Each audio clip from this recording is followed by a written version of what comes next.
Welcome back to another episode on Dutch Bros Studios. Today we'll be discussing the Academy Award-winning film, also one of my favorite movies, Babel, by Alejandro Inarritu, and how the film accurately represented society through portraying personal narratives of individuals through Arab, East Asian, and Hispanic cultures. Before we bring on our guest speakers, let's dive into what this movie represents. According to Deborah Shaw, Babel is not your typical Hollywood film. Babel means a confused noise made by a number of voices. This film features 3 different stories, languages, and different parts of the world. It demonstrates the negatives around miscommunication across those different cultures as well. We see the idea of cultural expectations and globalization through multiple characters through the Arab, East Asian, and Hispanic cultures. Inarritu presents us with the vulnerable film that involves the audience to empathize with the characters and connect them with today's society. First, we have our guest speaker, Fatima Jafari, explaining the Hispanic culture of the film.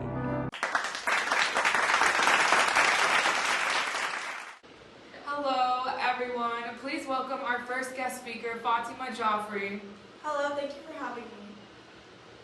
So, in your opinion, how does Babel show the personal narratives of Hispanic culture through the character who played the nanny, Amelia, and how does she represent the everyday immigrant trying to obtain this American dream?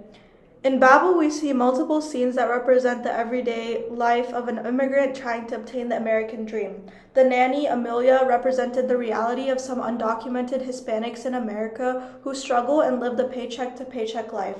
But she truly cared for the children. She had to look out for them like she was their own mother. According to an article by Ichi Okuluk from Ohio University, multiple perspectives are used to unfold the life of a Mexican nanny in the U.S. through various interviews of immigrants that represented Amelia's character, as it was Amelia's concern for the children which led her to leave them alone in the desert while she looked for help. This shows the genuine motivation behind a character's actions as something other than malicious or negatively portrayed. In doing so, the film acquaints us with her situation and the psychology of not being able to know the whereabouts of people whom she cares. By empathizing with Amelia, the narration also reminds us of those moments in our lives where we do end up having no clue about a person's whereabouts or where we do lose contact with our own identities and those we care for. There was a scene in the movie, otherwise known as the interrogation scene, where the close-up on Amelia's hands as she rubs them together in frustration depicts the stress and anxiety she feels. The whole interrogation scene focuses on her face, showcasing the reality of being in an unexpected situation. The government of the United States has deemed that you were seriously breaking the law and is determined to immediately and definitively deport you. The tension between the U.S. police officer and 2 Mexicans through the characters Amelia and Santiago at the border crossing reflects an actual political tension between Mexico and the United States on the immigration issue. Sir, get back into the vehicle. What you're going to do now is you're going to follow me to the secondary inspection. No, you cannot explain. Sir, you will shut your mouth and you will follow me to the secondary inspection area. You will park your vehicle and you will get out. I definitely agree. I truly felt for the nanny because it really wasn't her fault over what had happened. She didn't deserve to get deported over a small mistake. Yeah, while I was watching Amelia and her character in general, I sympathized with her genuine nature and her fighting her right to stay in the country, as she represented the struggle of immigrating and trying to survive in a new place with a new language. With my own parents being immigrants, I felt like I was in the journey along with Amelia during the interrogation scene, where she was trying to justify why she could stay.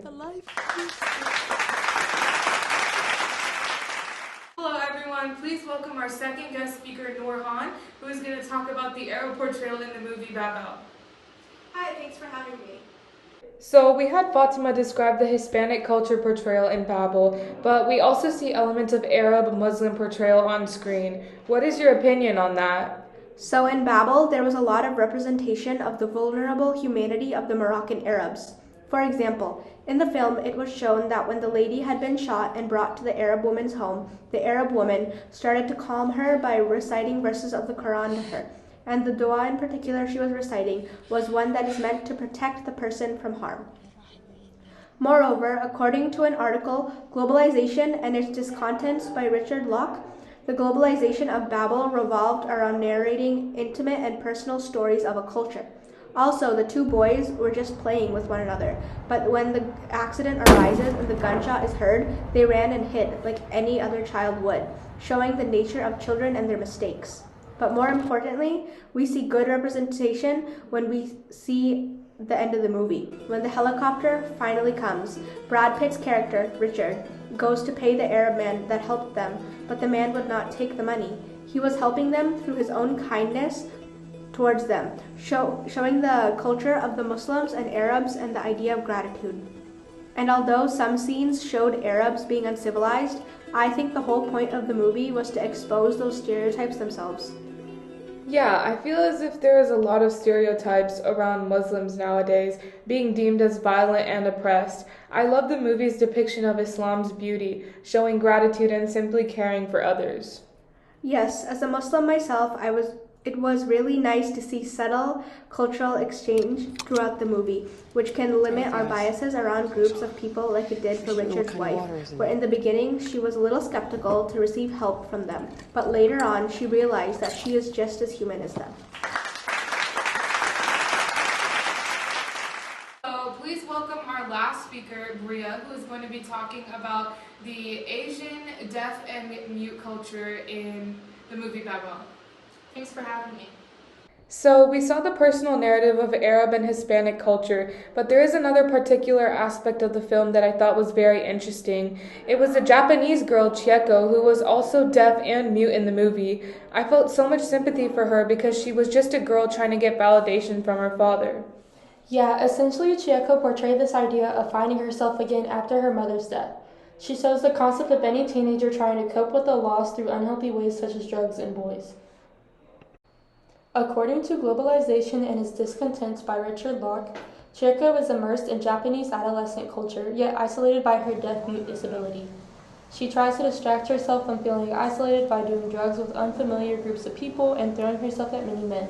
Chieko gets rejected by all the men throughout her scenes in the film, but in the final moments of Babel, she finally gains a sense of acceptance and receives a comforting paternal embrace from her dad. During this final scene, the camera pulls away and the audience can see Chieko and her father in the balcony of their 30-story apartment building surrounded by downtown Tokyo, symbolizing the Tower of Babel. I definitely relate with the idea of Chieko just trying to find her identity. I feel like we can all relate to that in some form. We often go through healthy and sometimes unhealthy ways of coping with our problems. Babel truly depicted the personal narratives of each culture.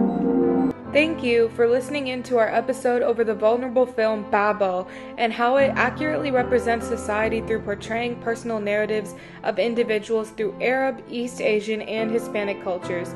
We hope to see you next time for another episode on another great film.